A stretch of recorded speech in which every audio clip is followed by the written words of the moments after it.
Okay, this is going out to all the chitlins. We're hot messes today. Okay. All right, so we've got an image, got our background layer. When you select the pen tool, you have a couple different options in CS6 than you've had before. You can make a shape or a path. In this case, I'm going to make a path to start off with. Now, I'm going to have my path panel open. And if I make a path, I can go in at any time and I can adjust that path, add or subtract anchor points, and I can also make a selection, and from that selection, make a layer with that fill or do a stroke. So I've got a couple options as far as that's concerned. So I'm going to grab the pen tool, make a path, zoom in. Now, I don't seem to see my cursor.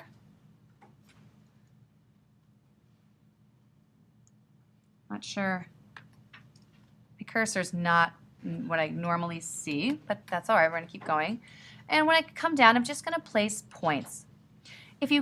When you work with the pen tool, you can just do this, but I can't tell you what bad of an idea that is.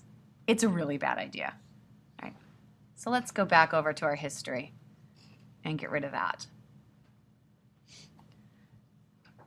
As soon as I click with the pen tool and I put down a point, I am creating an anchor point. When I go to the space, the spot where I want a next point, you'll see that it draws a path. Now, I can choose to just leave that there, or if I click and drag, you'll see that it comes with direction handles.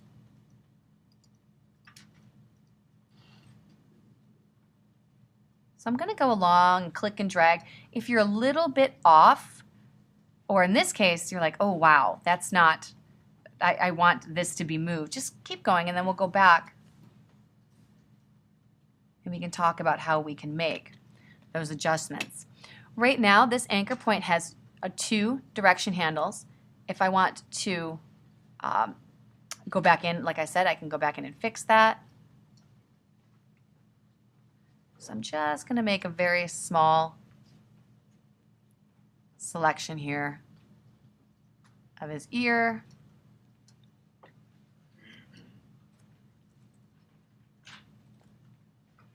And around the paws. If you look in the paths channel, you'll see, the paths panel, you'll see that there's an italicized work path there. And that is a temporary path, and we are going to save it as a permanent path when I'm done. So for some of this, I just have to kind of guesstimate what's going on here in wiener dog land. Nice big curve there, curve there, curve there, up around the butt. Okay, so we have a work path. First thing I'm going to do is double click it and name it butt ear, because that's what parts it has. If I want to move any of the anchor points, I go down to the toolbar and the part of the toolbar that deals with vector tools, right? So this is the first part deals with selection, second part editing, third part vector.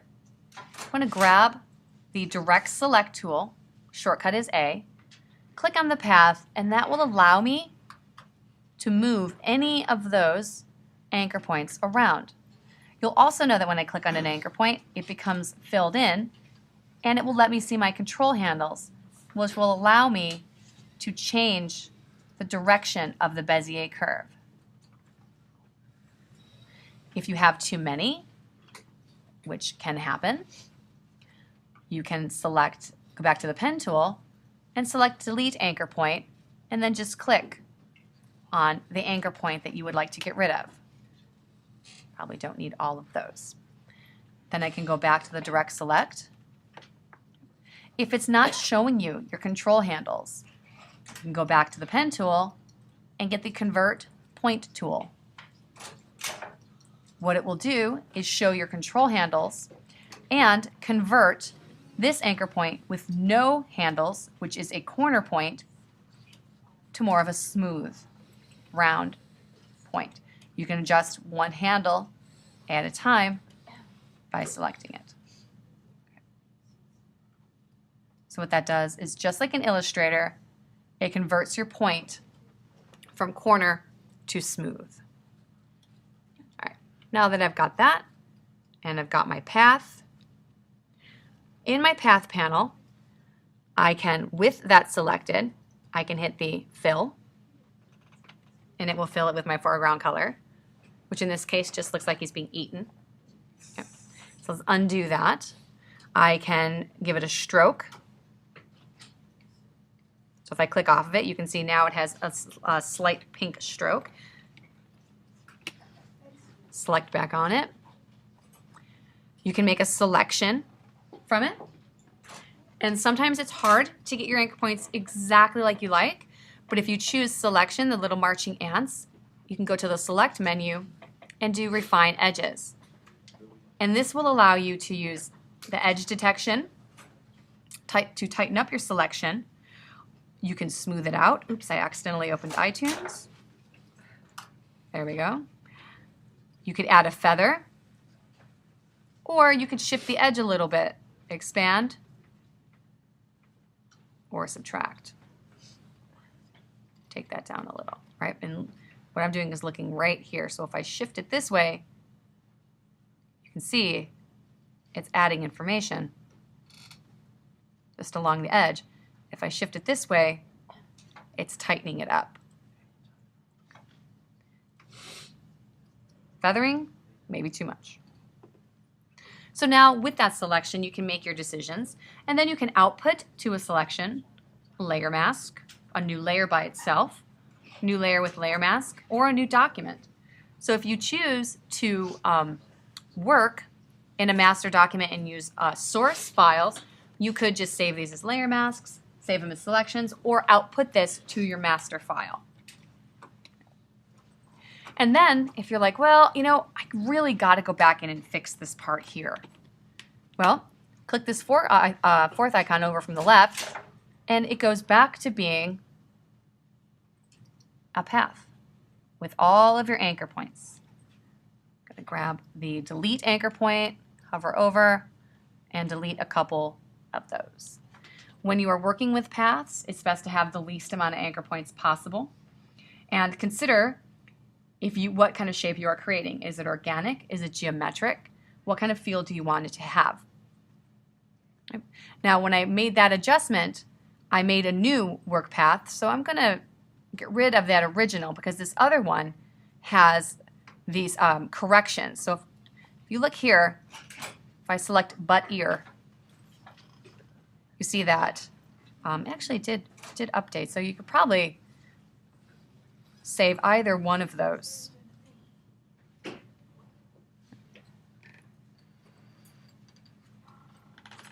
Okay, so you don't really need work path as long as you have that one you're updating it. Okay. If you do not have one selected and you go into path, you're going to need to select one. Oops. With the pen tool. Hey, butt ear, why are you not working? There you go. So when if you go in to select it and then click on the selection, right? You have the selection here. And if you want to go back to your anchor points, it's going to make a new work path for you. And let me pause this for a second. Okay, I just had to check something very quick. If you make a new work path and you work on that, which in this case I did, and I deleted a lot of anchor points, your original path, the one that you saved, is still this one here, which you can see still has all the anchor points. So you may want to save a couple of paths that you can append as you go along. Go. What? Say something good. What? Oh, this is too much pressure. It's too much pressure. All right, I want to review this button here. First button, stroke, fill. Second button, stroke. Third button, selection. If at any time you grab the direct select tool and you can move your path, you continue to work on this original saved path but ear. Move it around, do whatever you want to do. But ear. If you make a selection and then you hit this guy, what that does is it makes a new work path. All right? So be aware of that. If you just hit Command D, you can go back and work on this work path. But this little guy here will make you a new work path. If you want to just continue to edit but ear, do so. But if you want to try maybe a different selection from that original selection, you can do that by making a new work path. Is that a little simpler? Okay.